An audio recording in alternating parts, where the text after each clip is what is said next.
Hello madam, ಎಲ್ಲಿಗೆ ಹೋಗಿದ್ರಿ? ಏನ್ ಹೀಗ್ ಒದ್ದೆ ಆಗಿದ್ದೀರಾ? ಮಳೆ ಬಂತು. ಮಳೆನಾ? ಎಲ್ಲಿ? ಇಲ್ಲೆಲ್ಲೂ ಬರ್ದೇ ಇರೋ ಮಳೆ ನಿಮ್ಮೇಲ್ ಮಾತ್ರ ಬಂತ? ಏನ್ ವರುಣದೇವ, ಅನ್ಯಾಯ ಅಲ್ವಾ ಇದು? ನೀನು ಕೂಡ ಲೇಡೀಸ್ ಫ್ಯಾನ್ ಆದ್ಯಾ? ಪಾಪ ಮಳೆ ಇಲ್ಲ ಅಂತ ಇರೋ ರೈತರನ್ ಬಿಟ್ಟು ಇಲ್ಲಿ ಈ ಹುಡುಗಿನ ಒದ್ದೆ ಮಾಡಿದ್ಯಲ್ಲ, ಇದು ಸರಿ ಇಲ್ಲ. ನೀವೊಂದ್ಸಲ ಒಳಗ್ ಬನ್ನಿ. ಒಳಗೇನಕ್ಕೆ? ನನ್ ಜೊತೆ ಒಬ್ಬ ಜಗಳ ಮಾಡ್ದ. ಜಗಳ ಮಾಡದ್ನ? ಯಾರದು? ಯಾರು ನಿಮ್ ಜೊತೆ ಜಗಳ ಮಾಡಿದ್ದು? ಮೊದ್ಲು ಒಳಗ್ ಹೋಗೋಣ ಬನ್ನಿ, ಹೇಳ್ತೀನಿ. ಒಳಗ್ ಯಾಕೆ? ನನ್ ಜೊತೆ ಜಗಳ ಮಾಡ್ದವ್ನ ತೋರಿಸ್ತೀನಿ. ಅರ್ಜೆಂಟ್ ಆಗಿ ನೀವವ್ನ ಕೆಲ್ಸದಿಂದ ತೆಗ್ದು ಹಾಕಿ. ಹೋಗ್ಲಿ ಬಿಡಿ, ನನಗ್ ಗೊತ್ತಿರೋರು ಅವ್ನ್ ಗೊತ್ತಿಲ್ದೆ ಜಗಳ ಮಾಡಿರ್ಬೇಕು. ಇಲ್ಲ, ಬನ್ನಿ, ನೀವವ್ನ ತೆಗಿಲೇಬೇಕು. ಅಯ್ಯೋ, ಒಳಗ್ ಹೋದ್ರೆ ಸುಳ್ಳು ಅಂತ ಗೊತ್ತಾಗುತ್ತೆ. ಅರ್ಜೆಂಟ್ ಇವಳನ್ನ ಇಲ್ಲಿಂದ ಕರ್ಕೊಂಡು ಹೋಗ್ಬೇಕು. ಹೌದು, ನಾವಿಲ್ಲಿಗೆ ಬಂದಿರೋದು ಯಾಕೆ ಹೇಳಿ? ಸರಿ, ಜಗಳದ ಬಗ್ಗೆ ಬಿಡಿ. ಆಫೀಸಿಗೆ ಹೋದ್ಮೇಲೆ ಗೆಜ್ಜೆ ಬಗ್ಗೆ ಹೇಳ್ತೀನಿ ಅಂದ್ರಲ್ಲ, ಹೇಳಿ. ಹೇಳಲಿಲ್ಲ ಅಲ್ವಾ? ಯಾರು ಅಂದ್ರೆ? ಹೇಳಿಲ್ಲ ಅಂದ್ರಲ್ಲ. ಓ, ಹಾಗೆ ಹೇಳದ್ನಾ? ಅಯ್ಯೋ, ಏನ್ ಮಾಡ್ಲಿ? ಅದು ಆಕ್ಚುಲ್ ಆಗಿ ಹೇಳಿಲ್ಲ ಅಲ್ಲ ಕಣ್ರಿ, ಹೇಳಲ್ಲ ಅಂತ. ಯಾಕೆ ಹೇಳಲ್ಲ ನೀವು? ಅದೇನು ಅಂದ್ರೆ, ಯಾಕಂದ್ರೆ tension, office tension, meeting tension ಇದೆಲ್ಲ ಇದೆ. ರಿಲ್ಯಾಕ್ಸ್ ಆದ್ಮೇಲೆ ಹೇಳ್ತೀನಿ. ಮೊದಲು ನೀವು ಕಾರ್ ಹತ್ತಿ. ನೀವು ಗೆಜ್ಜೆ ಬಗ್ಗೆ ಹೇಳಿಲ್ಲ ಅಂದ್ರೆ ಕಾರ್ ಹತ್ತಲ್ಲ. ಅಯ್ಯೋ ನೋಡಿ, ನನಗೆ ತುಂಬಾ ಇಂಪಾರ್ಟೆಂಟ್ ವರ್ಕ್ ಇದೆ. ಬಂದು ಕಾರ್ ಹತ್ತಿದ್ರೆ ಹೇಳ್ತೀನಿ, ಇಲ್ಲ ಅಂದ್ರೆ ನಿಮ್ಮಿಷ್ಟ. ಸರಿ, ಹಾಗಾದ್ರೆ ಬಾಯ್. ಗೆಜ್ಜೆ ಬಗ್ಗೆ ಮರ್ತ್ಬಿಡಿ. ನಿಲ್ಲಿ. ಮತ್ತೇನು ಹೇಳ್ತೀರಾ ಅಲ್ವಾ? ಹೇಳೋ ತನಕ ಎಲ್ಲೂ ಹೋಗ್ಬಾರ್ದು. ಸರಿ. ಮೊದ್ಲೇ ಹೇಳ್ತಿದ್ದೀನಿ, ಅವಾಗಿನ ಹಾಗೆ ಸ್ಕೂಲ್ನಲ್ಲಿ ಟೀಚರ್ ಪ್ರಶ್ನೆ ಕೇಳೋ ಹಾಗೆ ಕೇಳಬಾರ್ದು. ಆಯ್ತು. ಕಾರ್ ಹತ್ತಿ.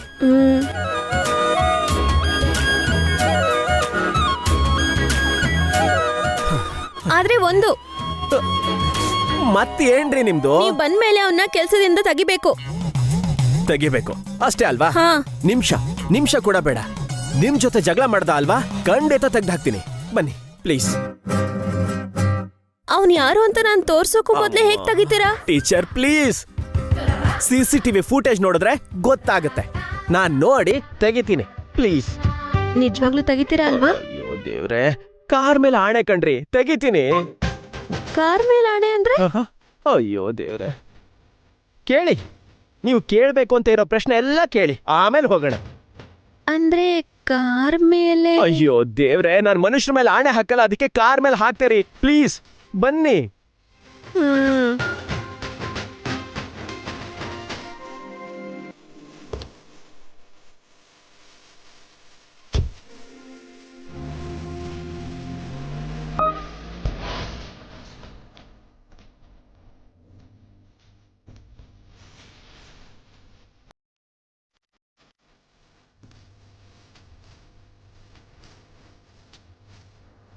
ಈಗ್ಲಾದ್ರೂ ಹೇಳ್ಬೋದಲ್ಲ? ಯಾವ್ದ್ರ ಬಗ್ಗೆ? ದೇಶದಲ್ಲಿ ರಾಜಕೀಯದ ಬಗ್ಗೆ ಅಲ್ಲ, ನಿಮ್ ಊರಲ್ಲಿರೋ ತರಕಾರಿ ರೇಟ್ ಬಗ್ಗೆನೂ ಅಲ್ಲ. ನಾನ್ ಏನ್ ಕೇಳ್ದೆ? ಅಷ್ಟು ಬೇಗ ನೀವ್ ಹೇಗ್ರಿ ಮರ್ತೋದ್ರಿ? ನಾನು ಗೆಜ್ಜೆ ಬಗ್ಗೆ ಕೇಳ್ದೆ. ಅಯ್ಯೋ, ಅದು ನಿಮ್ ಕಾರ್ಗೆ ಹೇಗ್ ಬಂತು ಅಂತ ಕೇಳ್ದೆ. ಅದನ್ ಹೇಳದ್ ಬಿಟ್ಟು ನಿಮ್ ಆಫೀಸಿಗೆ ಕರ್ಕೊಂಡ್ ಹೋಗಿ ಬಾಯಿಗೆ ಬಂದಾಗ ಮಾತಾಡೋ ವ್ಯಕ್ತಿ ಹತ್ರ ಅವಮಾನ ಮಾಡ್ಸಿದ್ರಿ. ನೀರಲ್ಲಿ ಒದ್ದೆ ಆಗೋ ಹಾಗೆ ಮಾಡಿದ್ರಿ. ಏನು ನನ್ನ ನೋಡಿ ಗಡಗಡ ನಡುಕ್ತಿದ್ದೀರಾ? ಅದು ಹಾಗೇನಿಲ್ಲ, ನಾನು ನಡಕ್ಸೋಳು, ಆತರ ನಡ್ಗೋಳಲ್ಲ. ಮತ್ತೇನು, ಜ್ವರ ಏನಾದ್ರೂ ಬಂದಿದೀಯಾ? ಜ್ವರ ಅಲ್ಲ, ಫೈರ್ ಅಲಾರಂ. ಆಫೀಸಲ್ಲಿ ಅಲಾರಾಮ್ ಆದ್ರೆ ಕಾರ್ನಲ್ಲಿ ಯಾಕೆ ನಡುಕ್ತಿದ್ದೀರಾ? ಈ ನನ್ ಗೆಜ್ಜೆ ಕಾರಲ್ಲಿ ಇರ್ಲಿಲ್ಲ ಅಂದಿದ್ರೆ ಇಂಥ ಕೆಲ್ಸಕ್ ಬರದ್ ಪ್ರಶ್ನೆಗಳಿಗೆ ಉತ್ತರ ಹೇಳೋ ಅವಶ್ಯಕತೆ ಇರ್ಲಿಲ್ಲ. ನಾನು ಪೂರ್ತಿ ಒದ್ದೆ ಆಗಿದ್ದೀನಿ. ಹೌದು, ಫೈರ್ ಅಲಾರಂ ಆನ್ ಆದ್ರೆ ನೀರು ಮಳೆ ತರ ಬರುತ್ತೆ ಅಂತ ಆ ಕಂಪನಿ ಓನರ್ ನಿಮಗ್ ಗೊತ್ತಿಲ್ವಾ? ಆಫ್ಕೋರ್ಸ್, ನನಗೆ ಯಾಕೆ ಗೊತ್ತಿಲ್ಲ? ನನಗ್ ಗೊತ್ತು, ನನಗೆಲ್ಲ ಗೊತ್ತು. ಏನ್ ಊರೋ ಇದು? ಆಫೀಸಲ್ಲಿ ಮೇಲಿಂದ ನೀರ್ ಬರುತ್ತೆ, ಕಾರಲ್ಲಿ ಮುಂದೆಯಿಂದ ತಣ್ಣ ಗಾಳಿ ಬೀಸುತ್ತೆ. ಅರ್ಥ ಆಯ್ತು. ಸ್ವಲ್ಪ ಕಿಟಕಿನ ಕೆಳಗ್ ಮಾಡಿ. ಓಕೆ.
ಈಗ್ಲಾದ್ರೂ ಹೇಳ್ರಿ, ಈ ಗೆಜ್ಜೆ ನಿಮ್ ಕಾರಲ್ಲಿ ಹೇಗ್ ಬಂತು?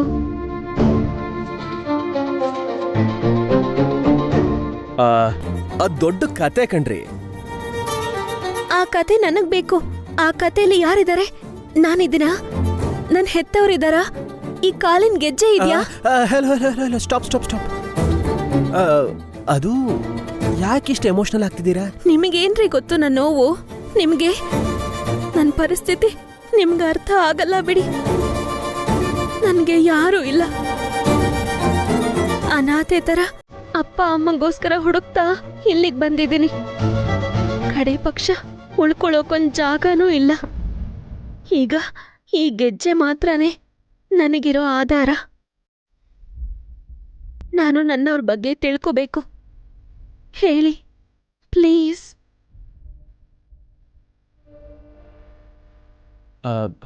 ಅಂದ್ರೆ ನಿಮಗೆ ಯಾರು ಇಲ್ವಾ? ಯಾರೂ ಇಲ್ಲ. ಓಕೆ, ಇಲ್ಲಿ ನೋಡಿ, ನಿಮಗೆ ಯಾರು ಇಲ್ಲ ಅಂತ ಇಲ್ಲಿ ಯಾರ ಹತ್ರನೂ ಹೇಳಕ್ ಹೋಗ್ಬೇಡಿ. ಯಾಕೆಂದ್ರೆ ಅದು ಹೊರಗೆ ಜನ ನಿಮ್ ಬಗ್ಗೆ ಆಡ್ಕೊಳ್ತಾರೆ. ಆ ಗೆಜ್ಜೆ ಮಾತ್ರ ನಿಮ್ಗೆ ಆಧಾರ. ಇದ್ರ ಬಗ್ಗೆ ಹೇಳೋಕಿರೋದು ನಾನೊಬ್ನೇ. ಇಳಿದ್ರೆ ರೋಡ್ ಇರತ್ತೆ ಅಷ್ಟೇ, ಆದ್ರೆ ಹೋಗೋಕೆ ಯಾವ ದಾರಿನೂ ಇಲ್ಲ. ನೆನ್ಪಿಟ್ಕೊಳ್ಳಿ. ನೀವ್ ನನ್ ಜೊತೆ ಆಟ ಆಡ್ತಿದ್ದೀರಾ ಅಂತ ನನ್ಗೆ ಅರ್ಥ ಆಯ್ತು. ನಾನಿರೋ ಪರಿಸ್ಥಿತಿಲಿ ನೀವಿದ್ದಿದ್ರೆ ಅರ್ಥ ಆಗ್ತಾ ಇತ್ತು ನನ್ನ ನೋವು ಏನು ಅಂತ. ನಾನು ಈ ಅಮಾಯಕಳ ಎಮೋಷನ್ ಜೊತೆ ಆಟ ಆಡ್ತಿದ್ದೀನ? ಈ ಕಾರ್ ನಂದಲ್ಲ ಅಂತ, ಈ ಗೆಜ್ಜೆ ಬಗ್ಗೆ ನನಗೆ ಗೊತ್ತಿಲ್ಲ ಅಂತ ಹೇಳ್ಬೇಕು. ಈಗಲೇ ಹೇಳ್ತೀನಿ.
ಹೇಳಿ ಪ್ಲೀಸ್. ನನಗೆ ಗೊತ್ತಿದ್ರೆ ಅಲ್ವಾ ನಿನಗೆ ಹೇಳೋದಕ್ಕೆ.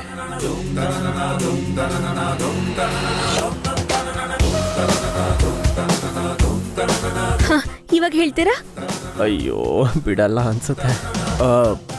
ನೀವು ಟಿಫನ್ ಮಾಡಿದ್ರೆ ಹೇಳ್ತೀನಿ. ಇಲ್ಲ, ನೀವ್ ಹೇಳಿದ್ರೇನೆ ಇಲ್ಲ, ಮಾಡೋದು. ತಿಂದ್ರೆ ಮಾತ್ರ ಹೇಳ್ತೀನಿ. ಸರಿ, ಹಾ ಪಾರ್ಸಲ್ ಮಾಡಿಸ್ಕೊಂಡ್ ಬನ್ನಿ.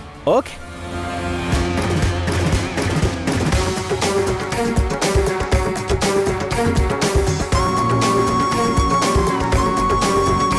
ಅಣ್ಣ ಒಂದ್ ಪ್ಲೇಟ್ ಪೂರಿ ಪಾರ್ಸಲ್ ಮಾಡಿ.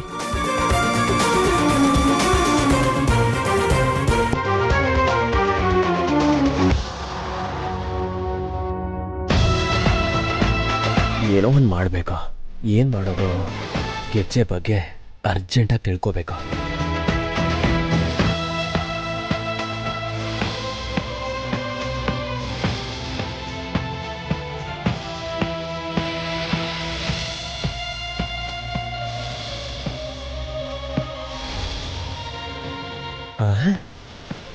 ಏನು ಅಣ್ಣ ಫೋನ್ ಎತ್ತುತ್ತಿಲ್ವಲ್ಲ? ಅಬ್ಬಾ, ಅರ್ಜೆಂಟಲ್ಲಿ ಫೋನ್ ತೆಗೆದೇ ಇರೋದು ಮನುಷ್ಯರ ಸ್ವಭಾವ. ಇದು ಕಾಮನ್. ಇವಾಗ ಏನು ಮಾಡೋದು? ಎಕ್ಸ್ಕ್ಯೂಸ್ ಮೀ, ಯಾ ಹೇಳಿ. ಸ್ವಲ್ಪ ಈ ಅಡ್ರೆಸ್ ಎಲ್ಲಿ ಬರುತ್ತೆ ಅಂತ ಹೇಳ್ತೀರಾ? ಇದು ನಮ್ಮ ಅಣ್ಣನ ಮನೆ ಅಡ್ರೆಸ್ ಅಲ್ವಾ? ನೀವೇನು ಮಾಡ್ಕೊಂಡಿದ್ದೀರಾ? ನಾನು ಡಾನ್ಸ್ ಟೀಚರ್. ಡ್ಯಾನ್ಸ್ ಟೀಚರಾ? ಡ್ಯಾನ್ಸ್ ಟೀಚರ್ಗೂ ಈ ಅಡ್ರೆಸ್ಗೂ ಏನ್ ಸಂಬಂಧ? ಆ ಅಡ್ರೆಸ್ ನಿಮ್ಗೆ ಗೊತ್ತಾ? ಹಾ ಗೊತ್ತು, ಆದ್ರೆ ನೀವ್ಯಾಕೆ ಹೋಗ್ತಿದ್ದೀರಾ ಅಂತ ತಿಳ್ಕೊಬೋದಾ? ಆ ಮನೇಲಿ ಪೂರ್ಣಿಮಾ ಅನ್ನೋ ಹುಡುಗಿಗೆ ಡಾನ್ಸ್ ಕಲ್ಸೋಕೆ ಬರೋಕ್ ಹೇಳಿದ್ದಾರೆ. ಒಂದ್ 3 ತಿಂಗಳು ಆ ಮನೇಲೇ ಇದ್ದು ಆ ಹುಡುಗಿಗೆ ಡಾನ್ಸ್ ಕಲ್ಸ್ಬೇಕಂತೆ.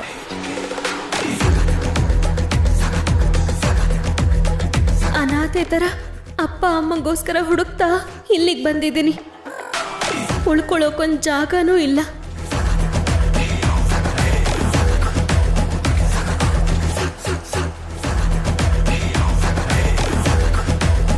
ನೀವು ನನ್ನ ಹತ್ರ ಅಡ್ರೆಸ್ ಕೇಳಿ ಒಳ್ಳೆ ಕೆಲಸ ಮಾಡಿದ್ರಿ. ಆದ್ರೆ ನೀವು ಹೋಗ್ಬೇಕಾಗಿರೋದು ಈ ಅಡ್ರೆಸ್ಗಲ್ಲ, ನಿಮ್ಮ ಅಡ್ರೆಸ್ಗೆ. ನನ್ನ ಅಡ್ರೆಸ್ಗೆ ಯಾಕೆ? ಹೌದು, ನೀವು ಈ ಅಡ್ರೆಸ್ಸಿಗೆ ಹೋದ್ರೆ ನಿಮ್ಮನ್ನ ಅಡ್ರೆಸ್ಸೇ ಇಲ್ದಂಗ್ ಮಾಡ್ತಾರೆ. ಏನ್ ಹೇಳ್ತಿದ್ದೀರಾ? ಹೌದು ಕಣ್ರಿ. ಡ್ಯಾನ್ಸ್ ಟೀಚರ್ ಬೇಕು ಅಂತ ಪೇಪರಲ್ಲಿ ಆಡ್ ಕೊಟ್ಟಿದ್ರ? ಕೊಟ್ಟಿದ್ರು. ಹಾ, ಹಾಗೆ ಆಡ್ ಕೊಟ್ಟು ನಿಮ್ಮಂತ ಚಂದದ ಹುಡುಗಿನ ಬರೋಕ್ ಹೇಳಿ ಅವ್ರನ್ನ ಕೂಡ ಹಾಕ್ತಾರ್ರಿ. ಅಂದ್ರೆ ಆಪ್ತಮಿತ್ರ ಮೂವಿ ತರಾನಾ? ಎಕ್ಸಾಕ್ಟ್ಲಿ. ಈಗ ದಾರಿಗೆ ಬಂದ್ರೆ ಹೇಳಿ, ಆ ರಾಜನ್ ಕೋಟೆಗೆ ಹೋಗಿ ನೀವು ಮೋಸ ಹೋಗ್ತೀರಾ, ನಿಮ್ ಮನೆಗೆ ಹೋಗಿ ಮಾನ ಪ್ರಾಣ ಕಾಪಾಡ್ಕೊಳ್ತೀರಾ? ಇಲ್ಲ ಕಣ್ರಿ, ನನ್ ಮನೆಗೆ ಹೋಗಿ ಮಾನ ಪ್ರಾಣನೇ ಕಾಪಾಡ್ಕೊಳ್ತೀನಿ. Very good. ತುಂಬಾ ಥ್ಯಾಂಕ್ಸ್ ಕಣ್ರಿ, ದೇವ್ರ ತರ ಬಂದು ನನ್ನ ಕಾಪಾಡಿದ್ರಿ. ದೇವ್ರೇ, ನೀನಿದೀಯಾ ಕಣಪ್ಪ, ನೀನಿದೀಯಾ.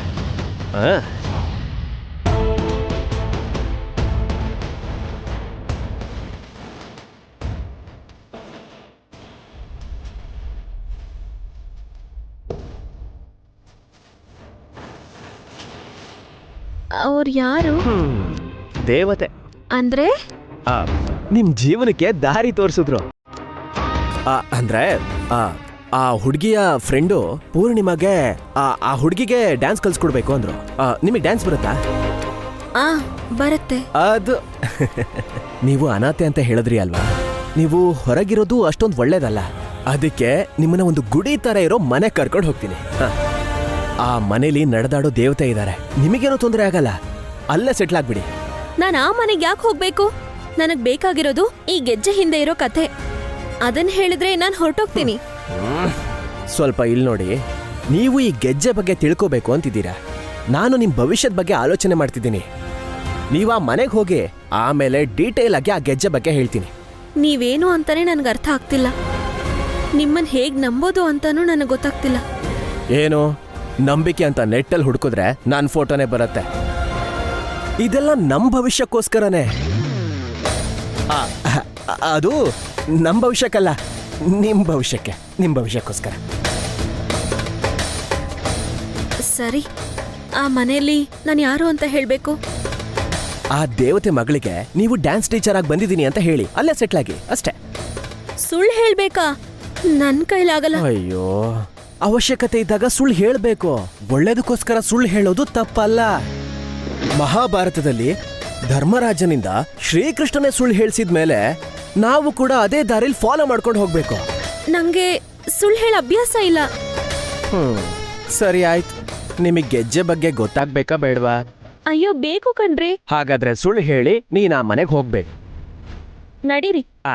Thank you.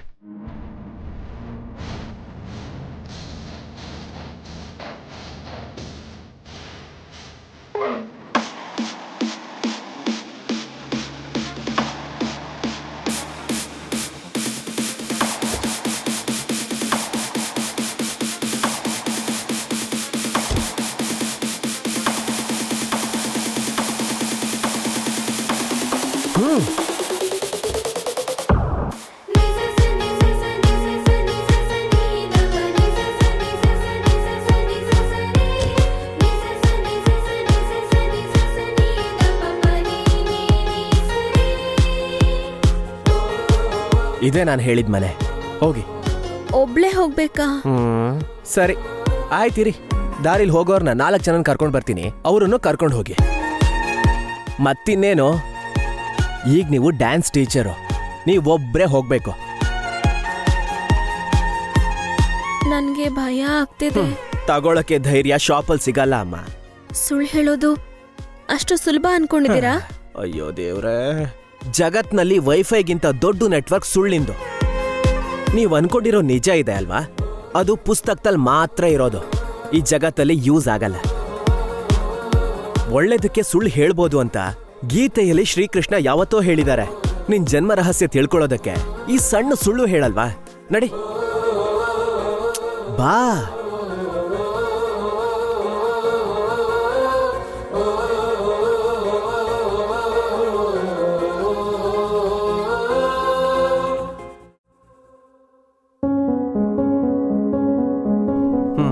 ಹೋಗಿ.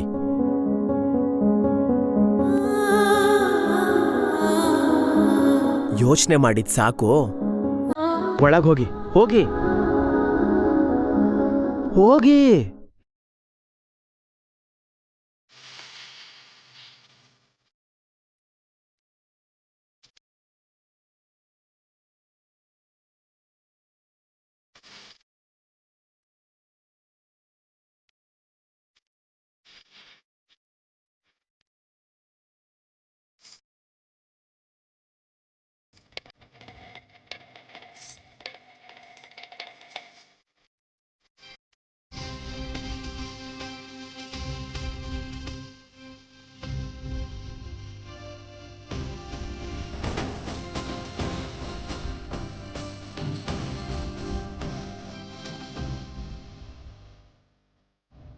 ಸುಮ್ಮನೆ ಭಯ ಪಡ್ತಿದ್ದಾರೆ.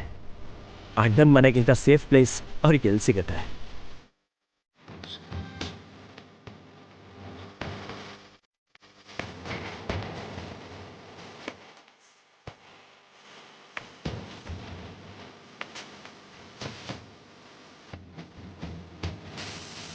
ಅಮ್ಮ, ಎಷ್ಟು ದೊಡ್ಡ ಮನೆ.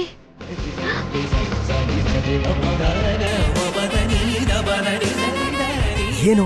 ಹೋಗಿ ಹೋಗಿ.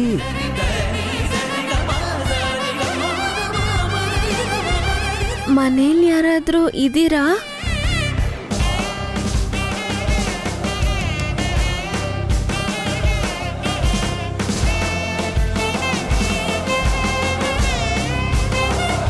ಯಾರಮ್ಮ ನೀನು? ನಾನು ಡ್ಯಾನ್ಸ್ ಟೀಚರ್ ಅಮ್ಮ. ಓ, ಡ್ಯಾನ್ಸ್ ಟೀಚರಾ? ರಂಗಮ್ಮ ಅಮ್ಮವ್ರೆ, ಅಡ್ಗೆ ಕೆಲಸ. ಸರಿ ಅಮ್ಮವ್ರೆ.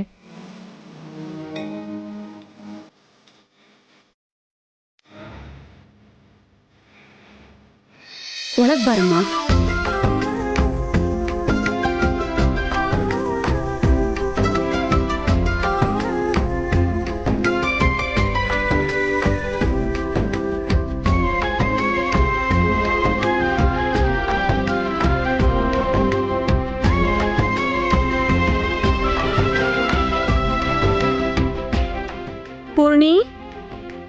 ಪೂರ್ಣಿ, ಅಮ್ಮ, ಇಲ್ಲಿ ನೋಡು, ನೀನ್ ಡ್ಯಾನ್ಸ್ ಟೀಚರ್ ಬಂದಿದ್ದಾರೆ.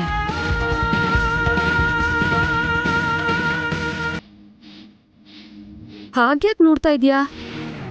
ಟೀಚರ್ಗೆ ನಮಸ್ಕಾರ ಮಾಡು. ಪರವಾಗಿಲ್ಲ. ನಿಂತ್ಕೊಂಡೇ ಇದೆಯಲ್ಲಮ್ಮ, ಕೂತ್ಕೋ. ಬಾ ಬಾ ಬಾರಮ್ಮ, ಬಾ. ಅಯ್ಯಯ್ಯೋ, ಕೆಳಗಲ್ಲ, ಮೇಲೆ. ನಿನ್ ಹೆಸರೇನಮ್ಮ? ಭುವಿನಾ? ಅಣ್ಣ ಹೇಳಿದ ಹೆಸರು ಅದಲ್ಲ ಅಲ್ವಾ?